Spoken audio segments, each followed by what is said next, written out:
जम्मू कश्मीर के गुलमर्ग में बर्फबारी के बीच केंद्रीय खेल मंत्री अनुराग ठाकुर ने जमकर छक्के लगाए। खेलो इंडिया विंटर गेम्स से पहले गुलमर्ग पहुंचे ठाकुर ने बर्फबारी का भी आनंद उठाया और वहां मौजूद कुछ युवाओं के साथ क्रिकेट खेलते नजर आए।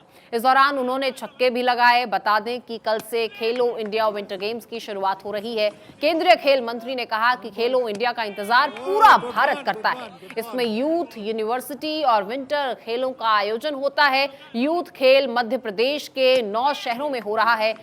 कश्मीर में विंटर खेलों का आयोजन हो रहा है। पूरे देश से 1500 से अधिक खिलाड़ी यहां पर हैं। 11 खेलों में वो भाग लेंगे।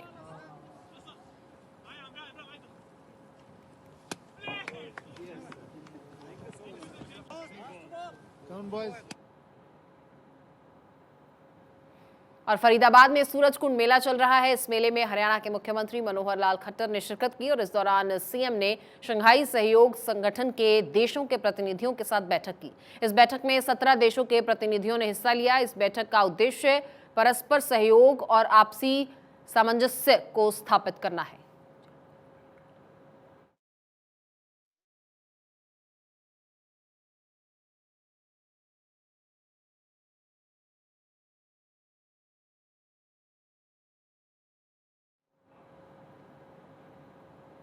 हिमाचल प्रदेश के मुख्यमंत्री सुखविंदर सिंह सुक्खू ने अपनी सरकार को लेकर बड़ा दावा किया है। नोएडा में उन्होंने कहा कि उनकी सरकार सभी वादे पूरे करेगी और घोषणा पत्र में हमने 10 वादे किए थे, जिसमें से एक पूरा कर लिया है और बाकी के 9 वादे 4 साल में पूरे कर देंगे। 10 में से एक गारंटी 9 पूरी कर दी है, 9 गारंटियाँ होगी। और आपको मैं स्पष्ट बता दूं, वो हम 5 साल से पहले नहीं, 4 साल से पहले ही सभी गारंटियाँ पूरी कर देंगे। राजनीति चल रही है, श्रीलंका वाले बयान पे भी राजनीति मैं हिमाचल प्रदेश की अर्थव्यवस्था की बात की है कि उसको ठीक करने में 4 साल लगेंगे। बहुत बहुत धन्यवाद। महाराष्ट्र के मुख्यमंत्री एकनाथ शिंदे का आज जन्मदिन है और उनके जन्मदिन पर देश भर के नेताओं ने बधाई दी। लेकिन खास बात यह है कि एकनाथ शिंदे का क्रेज अब विदेशों तक पहुंच गया है। न्यूयॉर्क के टाइम्स स्क्वायर पर जन्मदिन के मौके पर उनका बैनर लगाया गया। इसके जरिए लोगों ने मुख्यमंत्री को बधाई दी।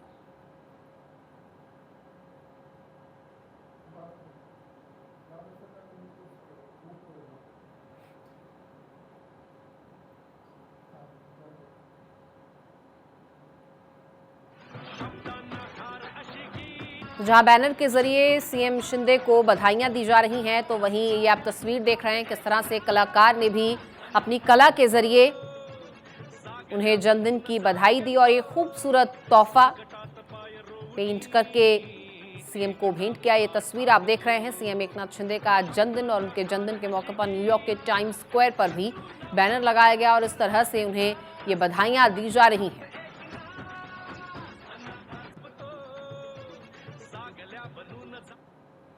प्रधानमंत्री नरेंद्र मोदी शुक्रवार को मुंबई दौरे पर जाएंगे और इस दौरान वो 2 वंदे भारत को हरी झंडी दिखाने वाले हैं। सेंट्रल लाइन के लिए 2 अलग अलग रूट्स के लिए प्रधानमंत्री वंदे भारत ट्रेन को रवाना करेंगे और दोनों ट्रेन चलने के साथ शिरडी के साईं बाबा और सोलापुर के विट्ठल भक्तों के लिए बड़ी सौगात होगी। देश के प्रधानमंत्री नरेंद्र मोदी महाराष्ट्र को अब दूसरी सौगात देने जा रहे हैं। इससे पहले वंदे भारत के रूप में वेस्टर्न रूट पर चलने वाली उन्होंने ट्रेनें दी है।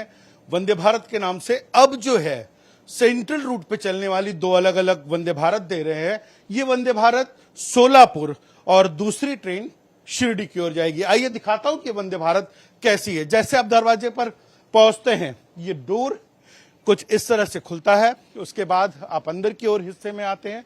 ये पूरा हिस्सा अगर आप देखते हैं, ये पूरा हिस्सा फर्स्ट एसी का हिस्सा है। बहुत ही लग्जरियस बनाया गया है। इस हिस्से को देखने के बाद कहीं ना कहीं फ्लाइट में सफर करना का जो एक अब तक जो है सबसे बेहद अनुभव रहा है, वो आपको शायद फीका पड़ सकता है। उसके साथ साथ इस हिस्से को आप देखिए, यहां पर एक लाइट बनी हुई है। इसे टच लाइट कहा जाता है। जैसे फ्लाइट में भी कुछ इसी तरीके से आप बुला सकते हैं जो एयर फ्लाइट में जो क्रू मेंबर है उनको बुलाने के लिए, और लाइट के लिए भी कुछ इसी तरह की सुविधाएं होती है। आप जैसे टच करते हैं लाइट जल जाती है। उसके साथ साथ अगर आप इस हिस्से में अगर आते हैं, इस हिस्से को अगर आप देखते हैं, इसकी विंडो को देखिए।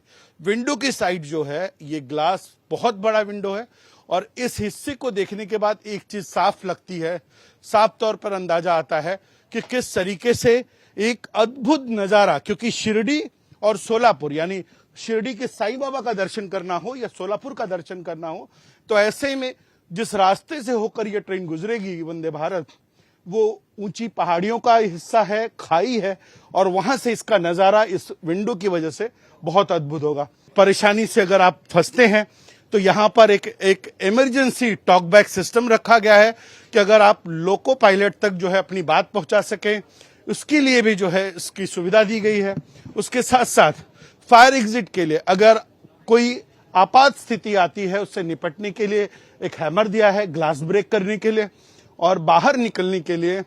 इस तरह की सुविधाओं के साथ लैश है यह वंदे भारत, जो अब महाराष्ट्र में दूसरी बात, मतलब वेस्टर्न रीजन को इससे पहले मिली थी, अब सेंट्रल को मिली है 2 अलग अलग ट्रेन के रूप में, जो शिरडी और सोलापुर की सफर तय करेगी। क्या नाम सर? रमेश महिदा के साथ संदीप शुक्ला, भारत 24 मुंबई। शाहरुख खान और काजोल की डीडीएलजे यानी दिलवाले दुल्हनिया ले जाएंगे, ये बॉलीवुड फिल्म ऐसी फिल्म है जिसे प्यार करने वाले किसी भी कपल ने ऐसा हो नहीं सकता कि न देखा हो।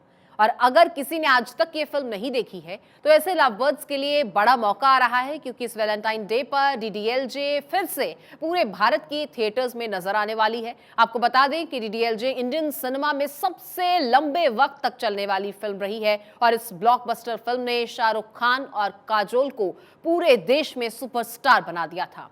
बता दें कि फिल्म को 10 फरवरी से एक हफ्ते के लिए दोबारा से रिलीज किया जा रहा है। यह फिल्म दिल्ली, मुंबई समेत भारत के 37 बड़े शहरों में दोबारा से रिलीज की जाएगी।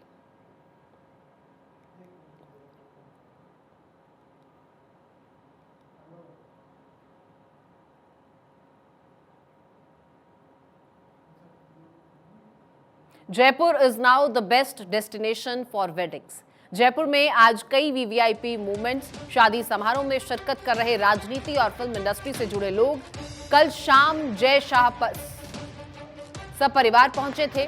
जयपुर और डिज्नी हॉटस्टार के प्रेसिडेंट और मैनेजर के माधवन के परिवार में विवाह समारोह। गौतम माधवन और इरांगी अशेर बंधे कल परिणय सूत्र में। आज होटल में रामबाग में आयोजित किया जा रहा है रिसेप्शन। ज्योतिरादित्य सिंधिया, आमिर खान, अक्षय कुमार आज हैं जयपुर में। अलग अलग विवाह समारोह जिसमें शिरकत कर रहे हैं ये सभी राजनेता और सेलिब्रिटी।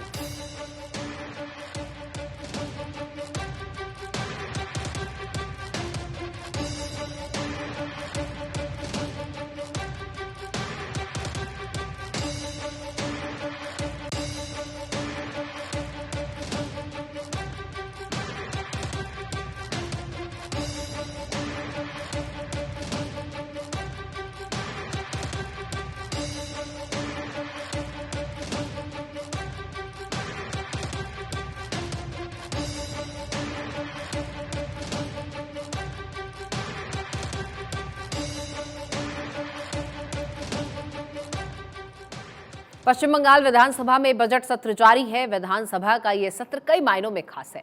15 फरवरी को पश्चिम बंगाल की सरकार का ये बजट पेश होना है, तो उधर दूसरी तरफ सदन में उत्तर बंगाल को एक अलग राज्य बनाए जाने का मुद्दा भी गरमाया हुआ है। पश्चिम बंगाल विधानसभा का बजट सत्र जारी है। सत्र के पहले दिन तृणमूल कांग्रेस ने उत्तर बंगाल को अलग राज्य बनाए जाने का मुद्दा उठाया। टीएमसी ने भारतीय जनता पार्टी से अपना रुख स्पष्ट करने को कहा है। टीएमसी ने बंगाल के विभाजन के खिलाफ विधानसभा में प्रस्ताव लाने की घोषणा की है। उधर बंगाल के विकास मंत्री उदयन गुहा ने राज्य के बंटवारे पर अपना साफ रुख बताने को लेकर बीजेपी को 48 घंटे का अल्टीमेटम दिया है। उन्होंने बीजेपी पर बंगाल के लोगों के साथ डबल गेम खेलने का आरोप लगाया। टीएमसी का आरोप है कि इस मांग के पीछे बीजेपी के नेता हैं। गुहा ने कहा, बीजेपी बंगाल के लोगों के साथ डबल गेम खेल रही है। दक्षिण बंगाल में वे कहते हैं कि वे उत्तर भारत को एक अलग राज्य नहीं बनाना चाहते, जबकि उत्तर बंगाल में उनके सांसद और विधायक अलग राज्य की मांग कर रहे हैं। भाजपा को 48 घंटे के भीतर अपनी बात साफ करनी होगी। टीएमसी ने बीजेपी पर बंगाल में गड़बड़ी पैदा करने का आरोप लगाया, क्योंकि चुनाव नजदीक है। टीएमसी ने कहा कि बीजेपी की ओर से बंगाल को तोड़ने की कोशिश की जा रही है। हम इस बजट सत्र में इसके खिलाफ प्रस्ताव लाएंगे। Bureau report, Bharat 24।